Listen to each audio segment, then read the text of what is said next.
Bien, buenas noches a todos. Hoy tenemos uno de los sermones más famosos de Newman y quizás de estos primeros sermones universitarios es el que más ha perdurado y el que más sigue impactando hasta el día de hoy. No es porque los otros sermones no impacten, pero este es un sermón que ha impactado muchísimo y de hecho alguna persona me dijo, me interesa mucho escuchar qué es lo que dice este sermón universitario número 5, el testimonio personal, medio de propagar la verdad. Es un sermón que él predicó el 22 de enero de 1832. Es decir, seguimos estando en la época juvenil de Newman.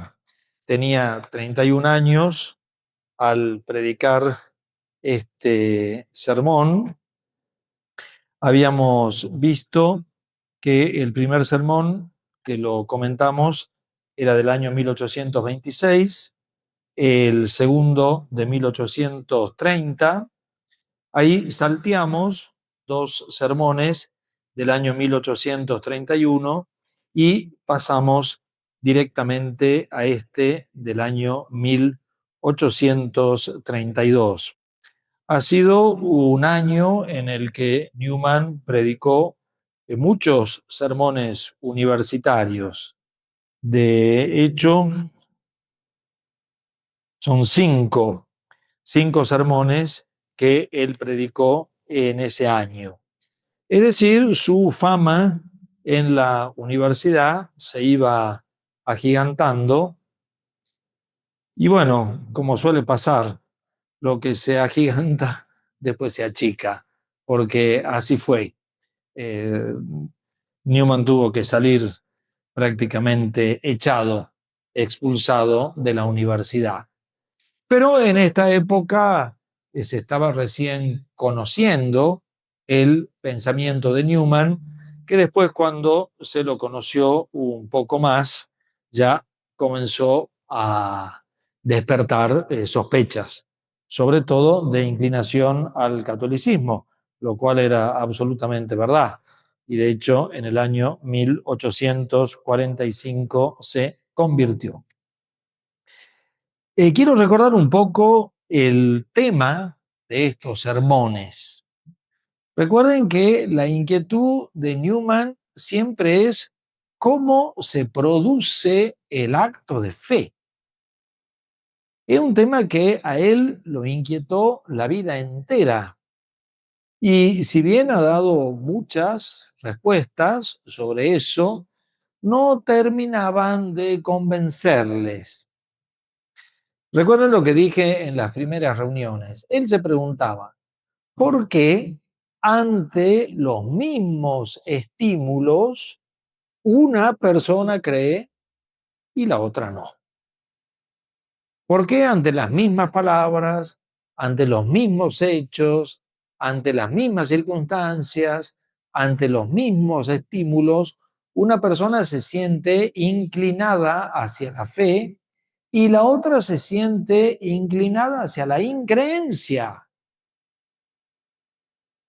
Por lo tanto, Newman siempre pensó, y bueno, este es uno de los primeros sermones en que lo dice, que la clave. La persona, la persona que anuncia y la persona que escucha. Por eso se dice que en este sermón Newman comenzó a elaborar su famoso personalismo, el personalismo newmaniano que verdaderamente ha pasado a la historia. Él, al comenzar el sermón, se pregunta qué es lo que pasó con los santos del Nuevo Testamento. Y para eso él toma la carta a los Hebreos, el capítulo 11, que es un capítulo que les aconsejo que lo lean, porque allí se hace, por un lado, la definición de fe, la famosa definición de fe, y después el largo comentario de la historia de todos los creyentes del Antiguo Testamento. Entonces va describiendo a los grandes personajes del Antiguo Testamento y cómo ellos obraron así por fe, y muchos de ellos entregando su vida. Es decir, no les fue fácil, ni en el Antiguo Testamento, ni en el Nuevo. Y dice Newman, la historia nos testifica que no solamente encontraron obstáculos fuera de la iglesia, aunque por ahí sería lo más lógico, sobre todo de parte de aquellos que estaban más en contra de los primeros cristianos, que fueron los judíos, pero él dice, encontraron obstáculos también dentro de la iglesia.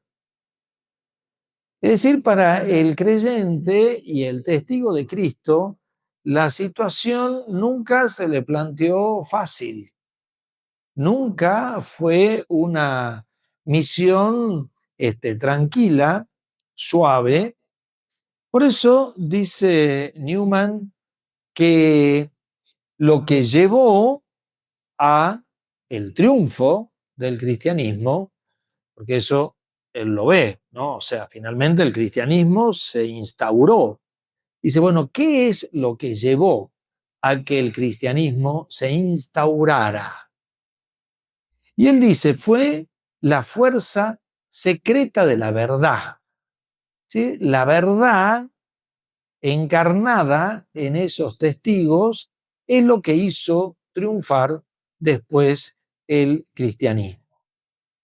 Por eso él dice, al realizar este discurso, pretendo analizar no solo esa fuerza, la fuerza propia de la verdad, de la gracia, o sea, los medios sobrenaturales de los que Dios se vale, obviamente tocando los corazones para que crean, sino también de aquellas cosas que la providencia ha determinado que la debe hacer el que anuncia la verdad.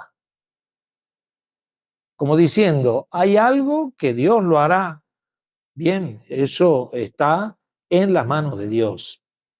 Pero hay algo que el ser humano tiene que hacer, el cristiano tiene que hacer, porque de él también va a depender que la otra persona crea o no. Fíjense qué importante que es este punto de vista, ya en la época de Newman y también en la nuestra, porque a veces se abusa del concepto de la fuerza propia de la verdad, como diciendo, nosotros estamos anunciando la verdad, que obviamente es Cristo, nadie la pone en duda, y no importa nada más.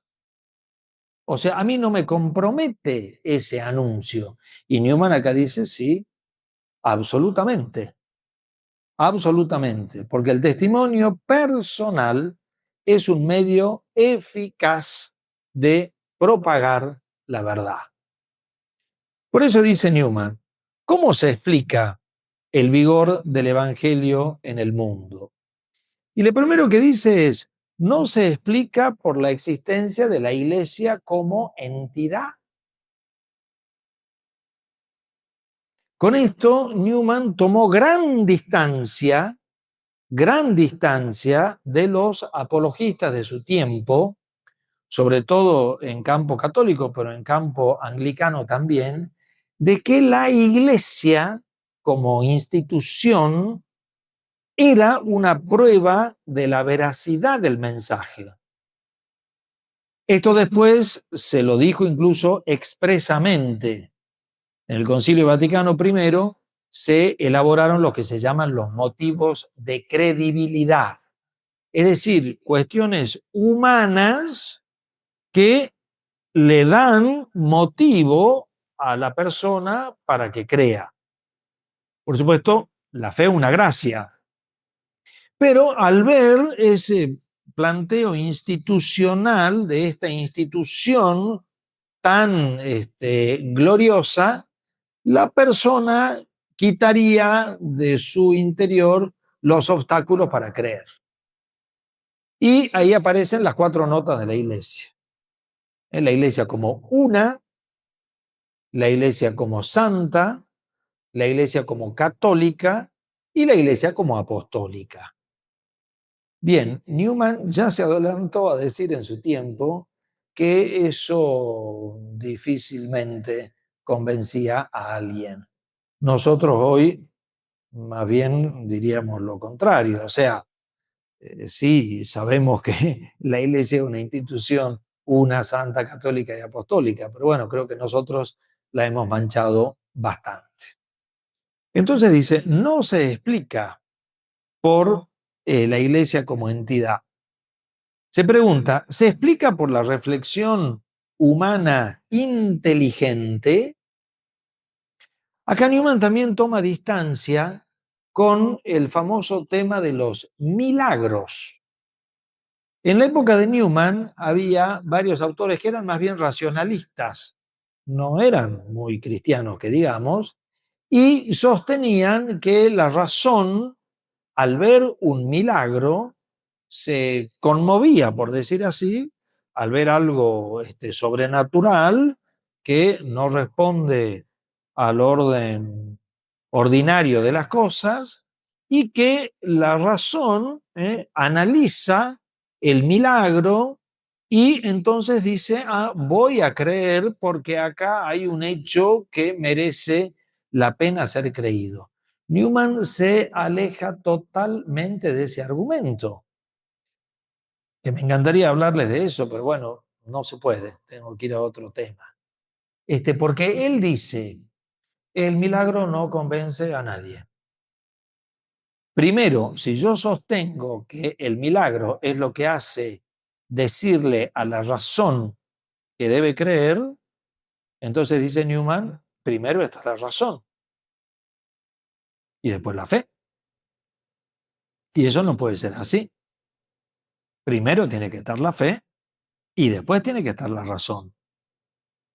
Primero la persona tiene que creer y después la razón le ayudará a explicar su acto de fe. Pero si no, caemos en un burdo racionalismo. Por eso no eran cristianos los que planteaban este tema del milagro, porque era común en aquella época, posiblemente alguno de ustedes lo sepa, siglo XIX, muy racionalista, ¿no? Buscar las pruebas racionales de la religión y, por ejemplo, si tenemos que demostrar el milagro del paso del Mar Rojo, la arqueología tiene que demostrarnos que el agua descendió. Bueno, se usaban todos esos argumentos. Yo logré ver un librito que se llamaba La Biblia explicada. Entonces explicaba todos los milagros de la Biblia, pero claro, racionalmente era un incrédulo el que leía. Y dice Newman, muchos vieron los milagros de Cristo, no se convirtieron. Acuérdense su frase, aunque resucite un muerto, no se convencerá. Dice Newman, y si nosotros leemos la Biblia, veremos en muchos textos que el mundo raramente capta espontáneamente la verdad. Es decir, aunque los hechos estén frente a mis ojos, siempre hay como una mala disposición, ¿no? Y bueno, Newman cita a varios, a varios textos, ¿no? Eh, por ejemplo,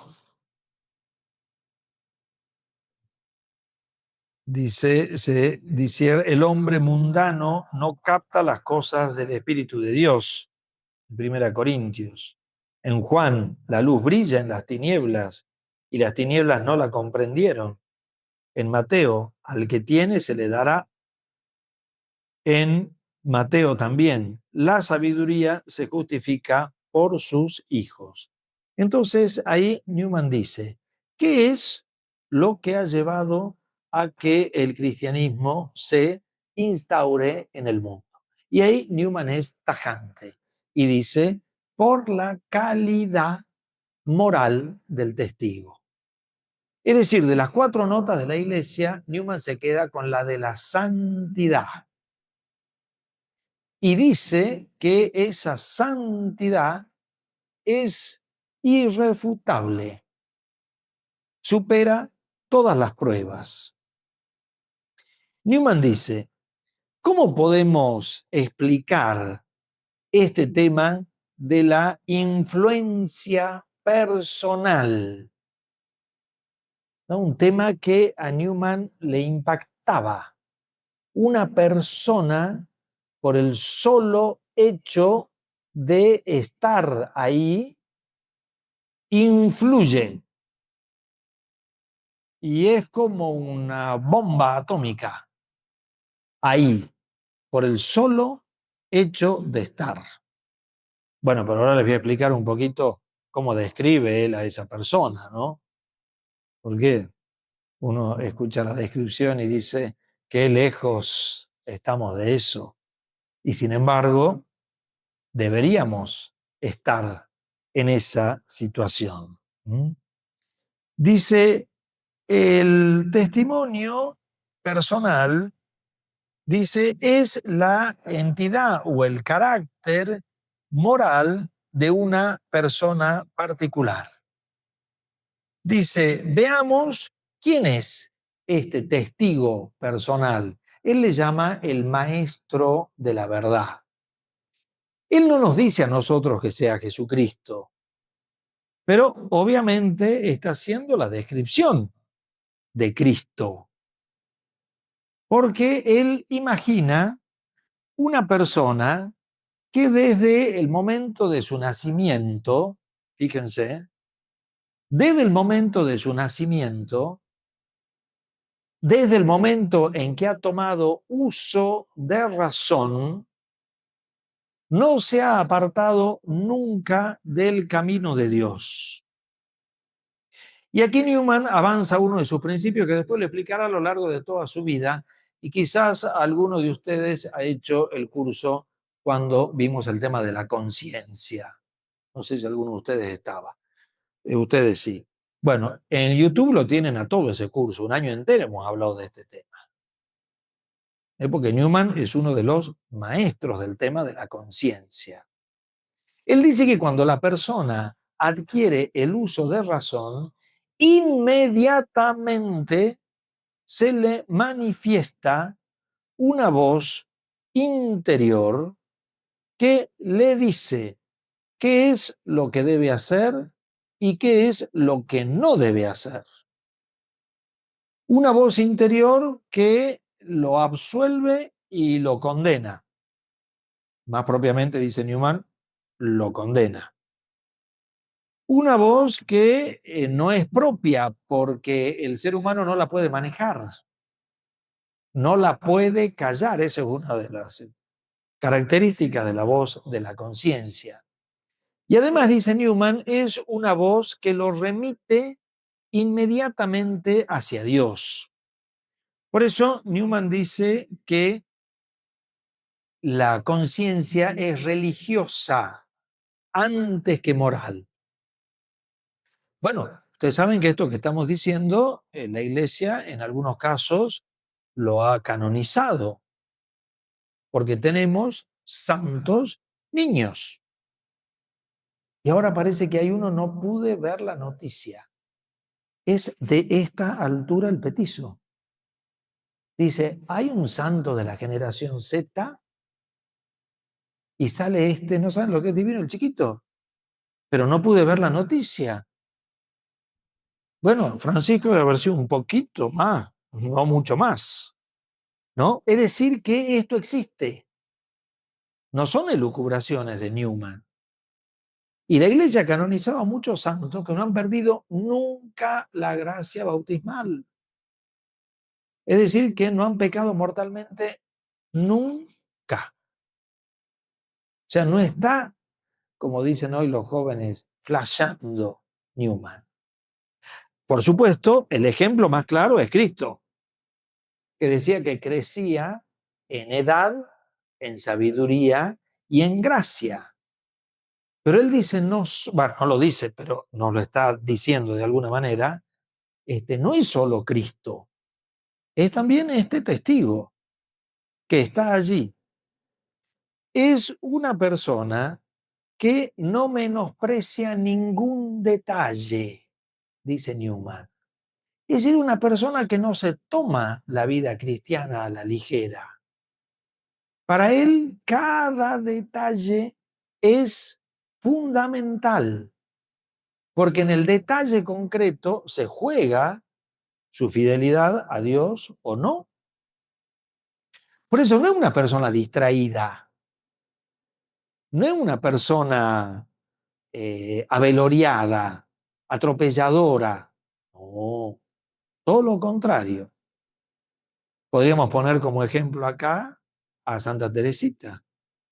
Acuérdense, cada cosita era para ella una revelación, ¿no? Cuando le ofrecieron esa canastita, no me acuerdo si era de agujas, de hilos, no me acuerdo qué, y le dijeron que elija, ¿no? Y ella dijo, no, yo no elijo, yo quiero todo.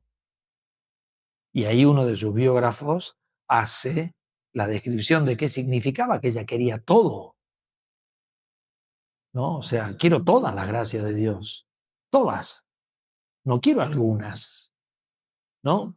No menospreciaba ningún detalle. ¿Mm? Ahora dice, estas personas que viven así, cuando uno les pregunta por qué viven así, dice Newman, para ellos es difícil de explicarlo. Ellos hicieron como un pacto secreto con Dios y ahí están viviendo. Recuerden que Santa Teresita, si su hermana no lo hubiera obligado, ella no hubiera escrito absolutamente nada y no hubiera dicho nada a nadie.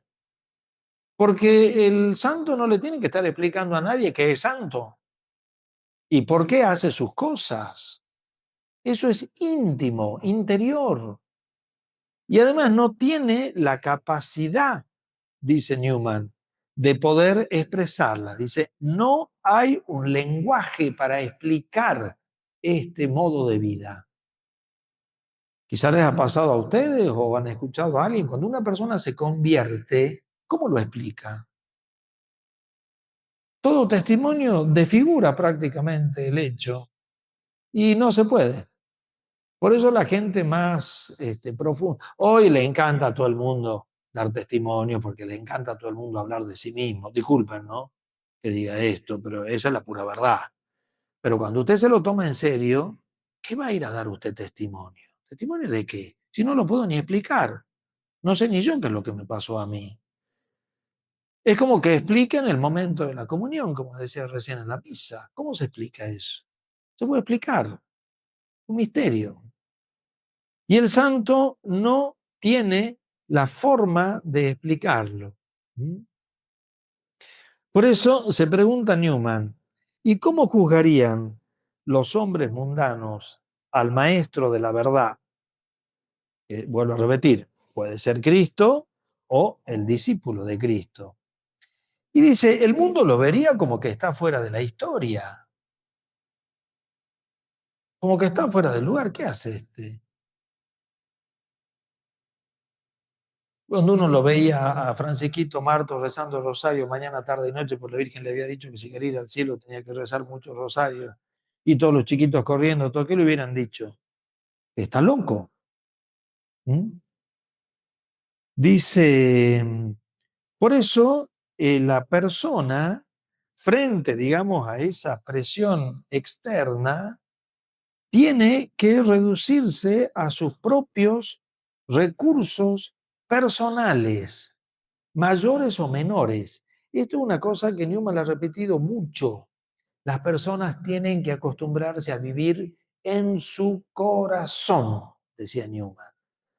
El corazón es al estilo agustiniano y bíblico, es decir, lo más íntimo de su persona. Y vivir ahí. Entonces, ¿qué es lo que digan los otros de mí? Y a mí me tiene sin cuidado, porque en lo más profundo de mi persona, yo vivo con Dios, Dios conmigo y yo con Él. Newman citaba la frase solus cum solo, es decir, yo solo con Dios, que es Él solo, porque Dios hay uno solo, entonces siempre está solo, ¿no? Entonces la persona comparte con Él esa soledad. Y se pregunta Newman, entonces, ¿la misión del apóstol es incomprensible y suicida? Sí, dice Newman. Lo más probable es que no lo comprenda. Y lo más probable es que lo cancelen. ¿Qué es lo que pasa hoy? ¿Qué es lo que pasaba en la época de Newman? ¿Y qué es lo que pasa siempre? Cuando aparece un verdadero discípulo de Cristo que muestra con su vida que todo lo que Cristo ha dicho y ha enseñado es real y vivible, todo el resto que dice que no es vivible y que no es real, quieren sacárselo de encima. Porque un solo buen ejemplo arruina el discurso de que no se puede dar buen ejemplo. Una sola persona, en cualquiera de los órdenes, político, económico, social, donde ustedes quieran. Por eso la misión del apóstol es incomprensible y suicida. Sin embargo, la verdad ha triunfado. Una confirmación de una vida ordinaria sustituye, dice Newman, a los milagros. No hace falta mostrar algo extraordinario. La santidad ordinaria de una persona es más que suficiente para imponerse. Miren hoy ese afán que hay de cosas extraordinarias, porque todo el mundo quiere tener sucesos, cosas fuera de lo común. Y Newman dice, el testimonio ordinario de una persona es lo que mueve el mundo y no esos hechos extraordinarios. Bueno, a continuación habla de la fuerza de la razón rebelde. Dice, la razón rebelde obviamente se va a burlar de este testigo, porque la razón puede ser dócil, pero puede ser también rebelde. Y más propiamente vemos que es rebelde y que frente a estas cosas se defiende, porque un testimonio de santidad cuestiona. O sea, lo que hemos visto ayer de la adoración eucarística del Papa con los jóvenes en Madrid no nos permite decir a nosotros que la juventud en Europa está descristianizada. No se puede, no se puede. No sé si han visto las imágenes, son conmovedoras. Los chicos, las chicas, ahí rezando. Bueno, obviamente al modo juvenil, está bien, pero estaban ahí. Entonces, ¿cómo puedo decir yo? Aunque hubiera habido un solo joven, yo ya no puedo decir que la juventud de Europa está descristianizada. No lo puedo decir. No lo puedo decir, ¿no? Ahora, por supuesto, si yo no quiero ver, no hay peor ciego que el que no quiere ver. Y dice Newman, esto sucede.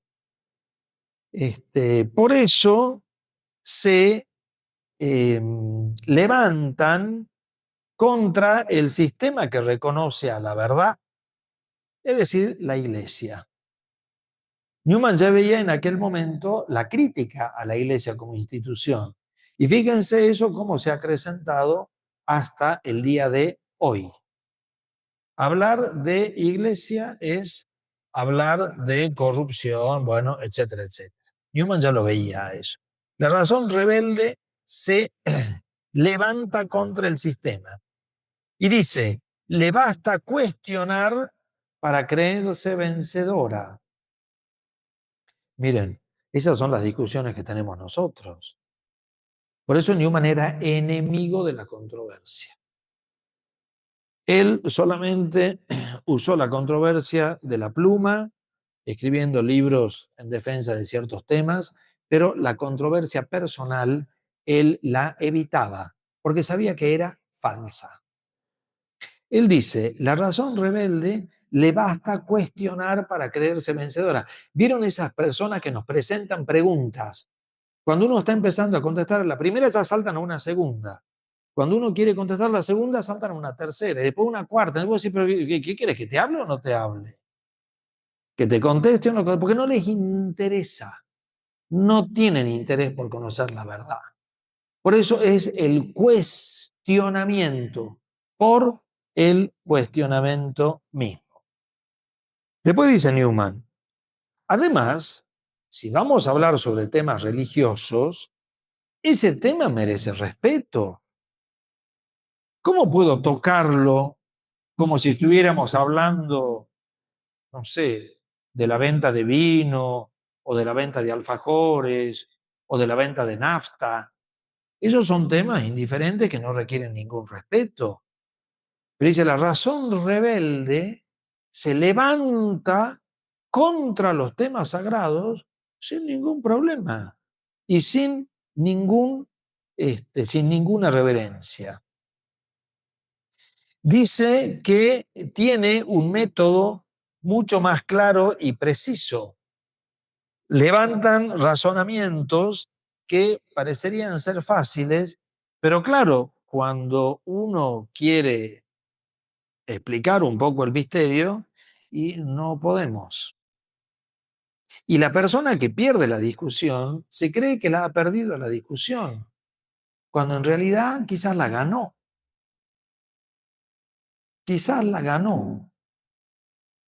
quedándose callado. Fíjense, esto no lo dice exactamente Newman a eso, pero lo da a entender. Lo da a entender.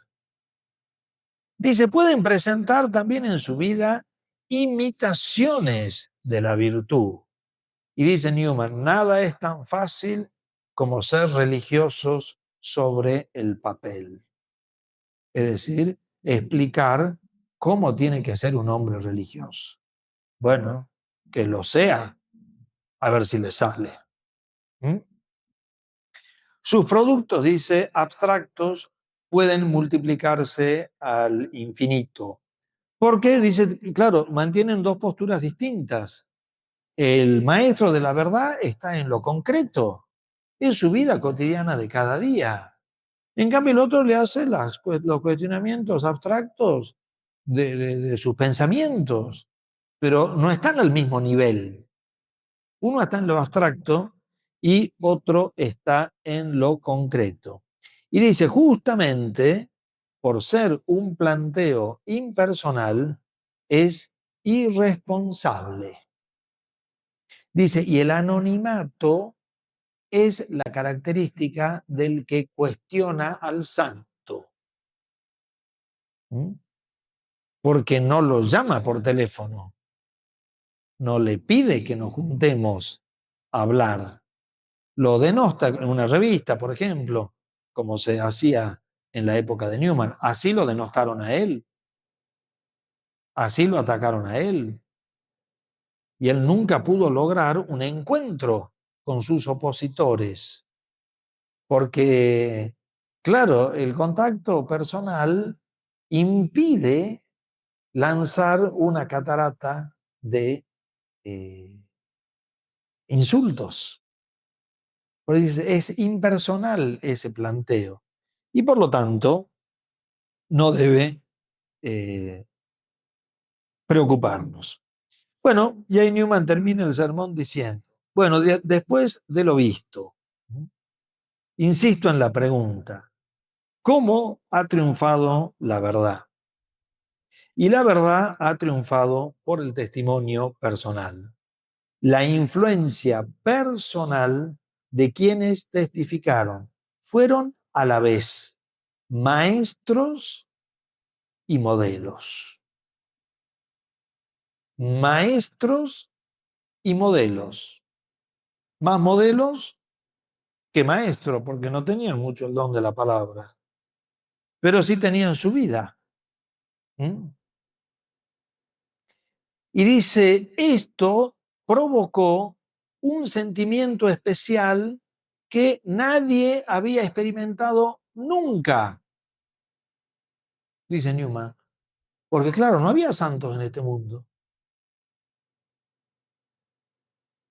Claro, los santos comenzaron con Cristo.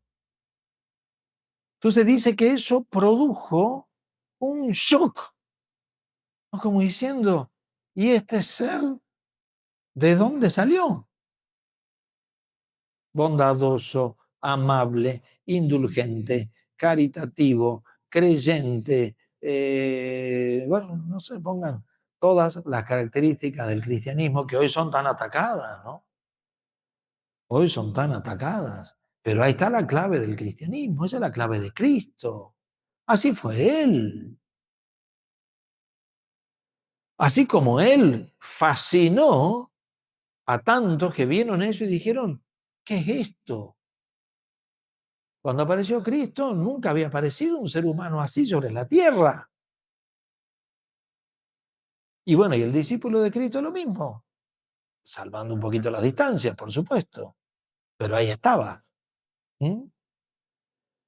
Dice Newman, fue el atractivo de descubrir un nuevo ámbito de vida que no se había visto nunca.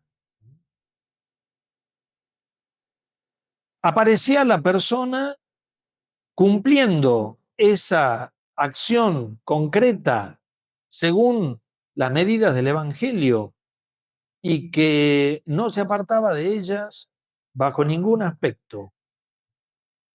Y dice Newman, esa santidad tan simple y tan sencilla humilló la soberbia humana.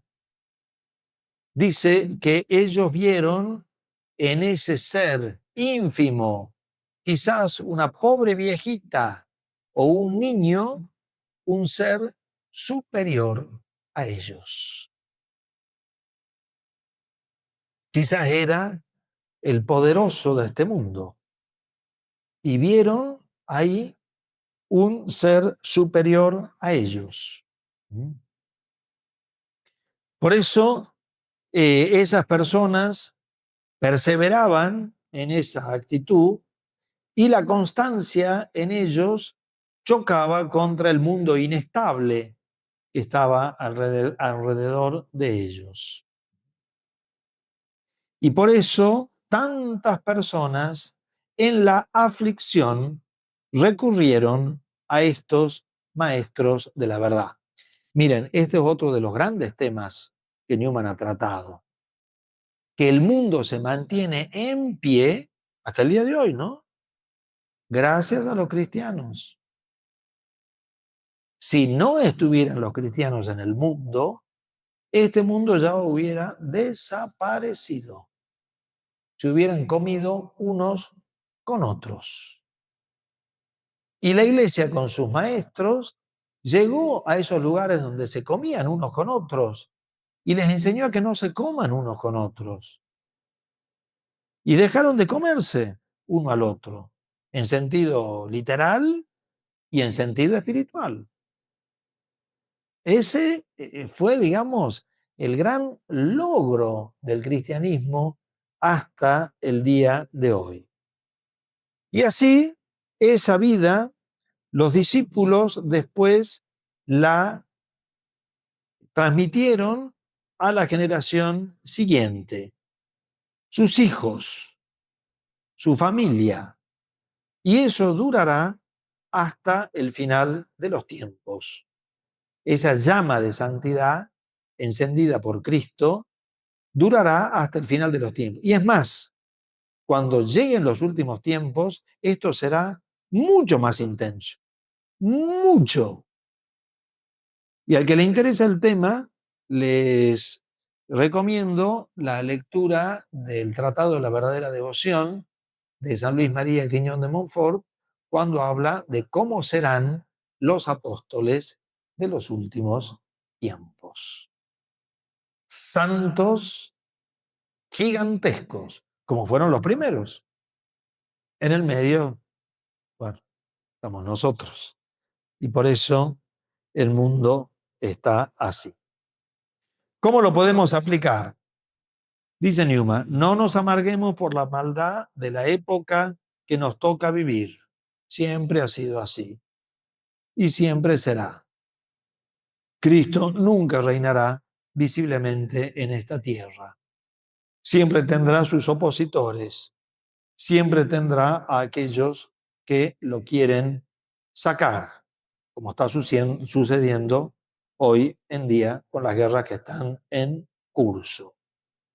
Y después dice, amemos nuestro puesto en el mundo, aunque sea mínimo, aunque sea insignificante, aunque estemos en un pueblo perdido. Porque él dice, el testimonio de una persona cristiana mueve el universo. Y hay santos que con su testimonio personal han definido un siglo entero.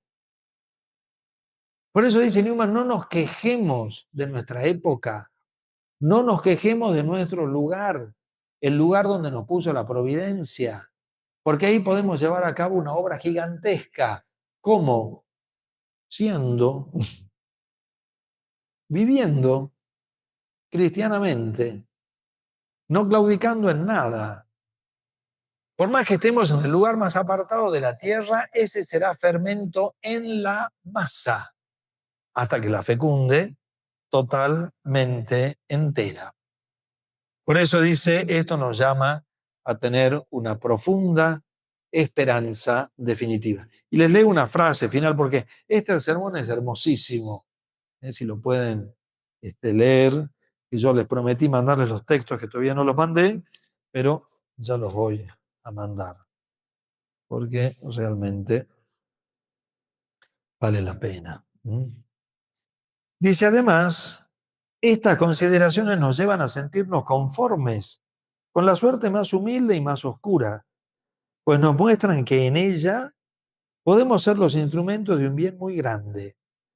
Y no solo eso, sino que hablando estrictamente, casi en ninguna situación se puede ser instrumento directo de bien para nadie fuera de lo que personalmente nos conocen, los cuales no pasan nunca de un círculo reducido. Y por lo que se refiere al bien indirecto, que es posible hacer desde un puesto más elevado, cosa que en modo alguno debe tomarse a la ligera, tampoco se nos cierra absolutamente esta posibilidad desde una responsabilidad inferior dentro de la Iglesia. Más aún, ha sucedido repetidas veces que quienes habían ocupado puestos relativamente marginales han ejercido un influjo amplísimo sobre los destinos de la religión en los tiempos que le siguieron, tal como en las artes y ocupaciones de este mundo, los grandes benefactores de la humanidad son frecuentemente ignorados. Pero ahí están, como el santo cura de Ars, en una parroquia perdida en los campos del sudeste de Francia, y es ejemplo para todos nosotros. Todos aquellos, pues, que reconocen la voz de Dios, que les habla desde dentro y les empuja hacia el cielo, deben esperar el final pacientemente, ejercitándose y trabajando con diligencia, con vistas a aquel día en que se abrirán los libros de cuentas y se repasará, corregirá y enderezará todo el desbarajuste de los asuntos humanos, cuando los últimos serán los primeros y los primeros serán los últimos, cuando recogerán y echarán de su reino a todos los que fueron causa de tropiezo y a los malvados. Cuando los justos brillarán como el sol y la fe verá a su Dios. Cuando los prudentes brillarán como el esplendor del firmamento. Y los que han convertido a muchos a la justicia serán como estrellas para siempre jamás. Bueno, lo dejamos ahí. Hermoso sermón para meditarlo.